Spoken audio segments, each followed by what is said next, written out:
Bismillahirrahmanirrahim. Assalamualaikum warahmatullahi wabarakatuh. Allah Subhanahu wa taala berfirman di dalam surat Hud ayat ke-6.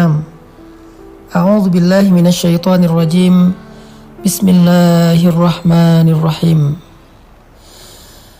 Wa ma min dabbatin fil ardi illa 'ala Allahi rizquha wa ma min dabbatin fil ardi illa 'ala Allahi rizquha wa ya'lamu mustaqarraha wa mustawda'aha kullun fi kitabin mubin.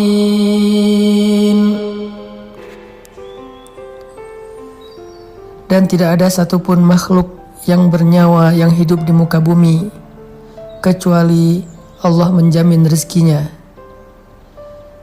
Dia mengetahui tempat kediamannya dan tempat penyimpanannya. Semua tertulis di dalam kitab yang nyata ataupun Lauhul Mahfuz. Shadaqallahul azim. Ayat ini adalah salah satu di antara ayat yang mengajarkan kita tentang iman terhadap rububiyahnya Allah Subhanahu wa taala. Rububiyah berarti Allah lah yang mengatur segala sesuatu dalam kehidupan di langit dan di bumi, dan Allah sebaik-baik yang mengatur. Rububiyah berarti Allah lah yang berkehendak dan menentukan segala sesuatu dengan kehendaknya, dan Allah Maha Adil dalam segala ketentuan yang Allah kehendaki. Rububiyah juga berarti Allah lah yang menentukan rezeki untuk setiap hambanya. Allah tidak pernah zalim untuk mengurangi satu butir beras pun dari rezeki bagi hambanya. Sehingga ketika kita belajar rububiyah Allah di dalam surat Hud ayat ke-6 ini, harusnya kita selalu percaya bahwa rezeki kita tidak akan pernah tertukar dengan orang lain.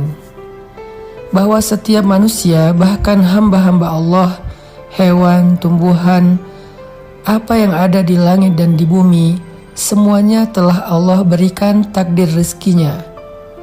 Dan Allah tidak pernah mengurangi hak mereka, apalagi bersikap zalim kepada mereka. Lalu kenapa kita harus bekerja? Sesungguhnya bekerja itu bukanlah karena kita meragukan rezeki dari Allah, tetapi bekerja itu adalah ibadah, menjalankan perintah Allah. Karena Allah Subhanahu wa taala menitipkan kita rezeki di satu tempat, dan Allah menyuruh kita untuk mengambilnya dengan sedikit ikhtiar, dengan sedikit usaha, agar kita belajar menghargai pemberian Allah, agar kita tahu betapa berharganya rezeki yang Allah berikan untuk kita, sehingga dengan demikian kita jadi pandai bersyukur kepada Allah Subhanahu wa taala. Tidak ada satupun di antara makhluk-makhluk Allah yang tertukar rezekinya, sehingga kita tidak perlu merasa iri dengki kepada orang lain, atau juga merasa sombong ketika Allah memberikan kelebihan rezeki kepada kita di antara orang lain. Janganlah kalian merasa iri terhadap apa yang Allah berikan kepada sebagian kalian atas sebagian yang lain, kata Allah. Tidaklah seseorang iri kepada rezeki orang lain, karir orang lain, kehidupan orang lain, kecuali dia ragu terhadap keadilan Allah Subhanahu wa taala. Dia ragu terhadap pengaturan Allah Subhanahu wa taala, atau dia ragu terhadap rububiyah Allah Subhanahu wa taala. Ketika kita yakin terhadap jatah rezeki kita dari Allah, maka buah dari keyakinan itu adalah tuma'ninatul qalb, ketenangan jiwa, rahatun nafs, rehat jiwa. Kita tidak akan merasa khawatir yang berlebihan terhadap rezeki yang sudah Allah tetapkan untuk kita. Orang yang yakin kepada rezeki yang sudah Allah takdirkan, yang sudah Allah tetapkan untuk dirinya, maka dia tidak akan melanggar, dia tidak akan mencari-cari jalan yang Allah tidak ridho untuk mendapatkan harta yang dia inginkan. Kenapa seseorang mencari harta yang haram? Kenapa seseorang curang dalam timbangan? Kenapa seseorang bersikap zalim? Kenapa seseorang berbohong dan menipu? Kenapa seseorang curang dalam jual beli dan transaksi? Kenapa seseorang korupsi? Itu semua karena mereka ragu dengan jatah rezeki yang sudah Allah tetapkan untuk diri mereka.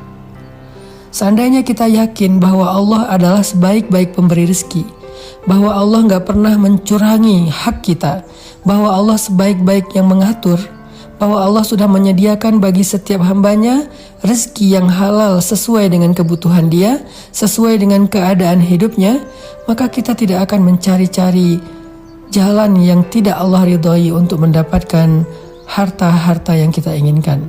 Kita akan komitmen, kita akan istiqomah mendapatkan harta yang halal, karena kita percaya yang halal itu pasti ada.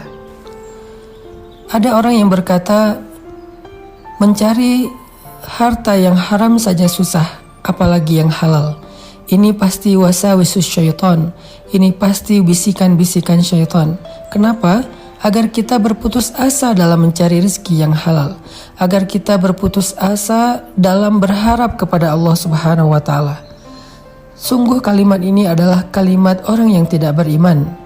Kalau kita yakin kepada Allah sebaik-baik pengatur dan pemberi rezeki, kita akan berkata justru sebaliknya, rezeki yang halal itu mudah, justru harta yang haram itu yang susah. Sesungguhnya rezeki yang halal itu pasti, yang haram itu yang tidak pasti. Kenapa pasti? Karena Allah yang menyediakannya untuk kita. Wa ma min dabbatin fil ardi illa 'alallahi rizquha, Allah yang menjamin rezekinya.